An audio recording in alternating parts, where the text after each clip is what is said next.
Hi all, ഇന്ന് നമ്മളുടെ recipe ഒരു സ്വിസ് റോളാണ് കേട്ടോ. അപ്പോൾ നമുക്ക് കേക്ക് ബാറ്റർ വെച്ചിട്ട് നല്ല അടിപൊളി ഒരു സ്വിസ് റോൾ ഒന്ന് റെഡിയാക്കാം. അപ്പോൾ അതിന് വേണ്ടിയിട്ട് ഞാനിവിടെ ഒരു ബൗൾ എടുത്ത് വെച്ചിട്ടുണ്ട്. ഈ ബൗളിലോട്ട് നമുക്ക് ഒരു 1/2 കപ്പ് ഓയിൽ ഒഴിച്ചു കൊടുക്കാം. അപ്പോൾ ഞാനിവിടെ സൺഫ്ലവർ ഓയിലാണ് എടുത്തിട്ടുള്ളത്.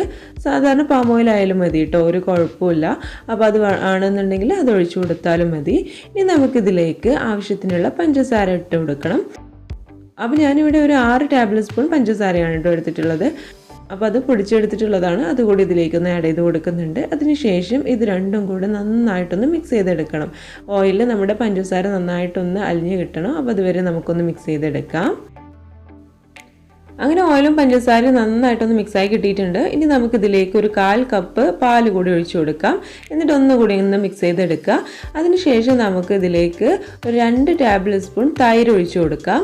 അപ്പോൾ ഞാൻ സാധാരണ മിൽമ തൈരാണ് എടുത്തിട്ടുള്ളത്. അപ്പോൾ നമുക്ക് 2 ടേബിൾ സ്പൂൺ തൈര് ഇതിലേക്ക് ഒഴിച്ചു കൊടുക്കാം. ഇനി ഇതെല്ലാം കൂടി നന്നായിട്ടൊന്ന് മിക്സ് ചെയ്തെടുക്കുക. ഇനി നമുക്കിതിലേക്ക് ആവശ്യമായിട്ടുള്ള പൊടികളൊക്കെ ഒന്ന് ഇട്ട് കൊടുക്കണം. അപ്പോൾ അതിന് വേണ്ടിയിട്ട് ഒന്ന് അരിച്ചിട്ടാണ് ഇട്ട് കൊടുക്കുന്നത്. അപ്പോൾ ബൗളിന് മുകളിലായിട്ട് അരിപ്പ് വെച്ച് കൊടുത്തിട്ടുണ്ട്. 1/2 കപ്പ് മൈദയാണ് ഇട്ട് എടുത്തിട്ടുള്ളത്.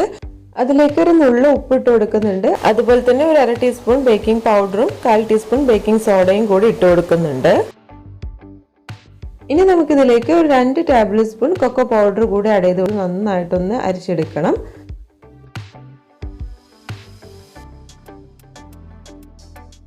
ഇനി നമുക്ക് എല്ലാം കൂടി നന്നായിട്ടൊന്ന് മിക്സ് ചെയ്തെടുക്കാം.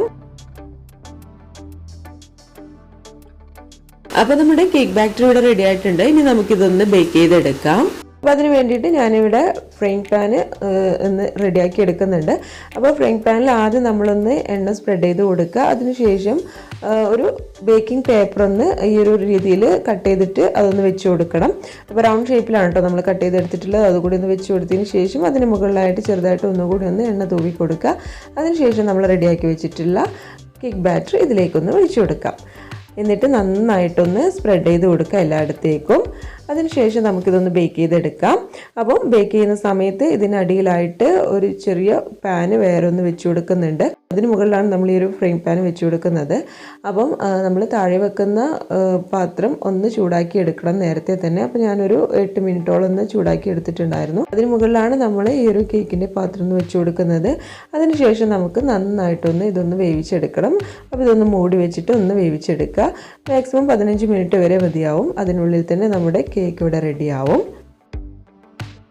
അപ്പോൾ ഇപ്പം 15 മിനിറ്റ് കഴിഞ്ഞിട്ടുണ്ട്. അപ്പോൾ ഞാനൊന്ന് തുറന്ന് നോക്കുന്ന സമയത്ത് ഇതാ നമ്മുടെ കേക്ക് അടിപൊളിയായിട്ട് തന്നെ റെഡി ആയിട്ടുണ്ട് കേട്ടോ.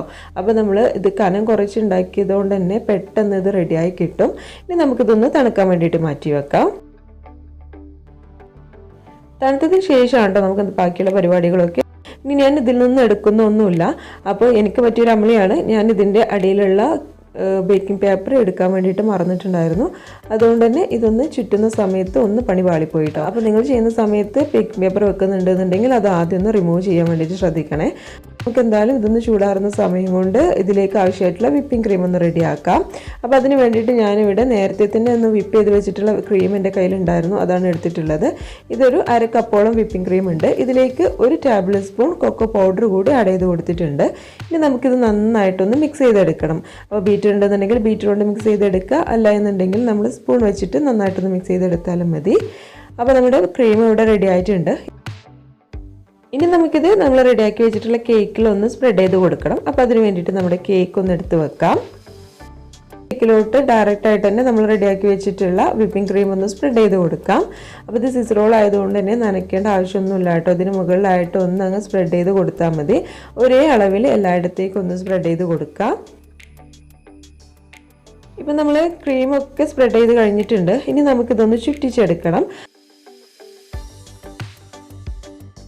അപ്പോൾ അതിന് വേണ്ടിയിട്ട് നമ്മൾ കേക്കിൻ്റെ ഒരു ഭാഗത്തു നിന്നും മറ്റേ ഭാഗത്തോട്ട് ഇതൊന്ന് റോൾ ചെയ്തെടുക്കാം. അങ്ങനെ ആകുമ്പോഴാണ് നമ്മൾ സ്വിസ് റോൾ കംപ്ലീറ്റ് ആവുന്നത് അല്ലേ. ഒരു ഭാഗത്തു നിന്നും ഇതുപോലെ ഒന്ന് മടക്കിയിട്ട് നമ്മളൊന്ന് റോൾ ചെയ്തെടുക്കണം.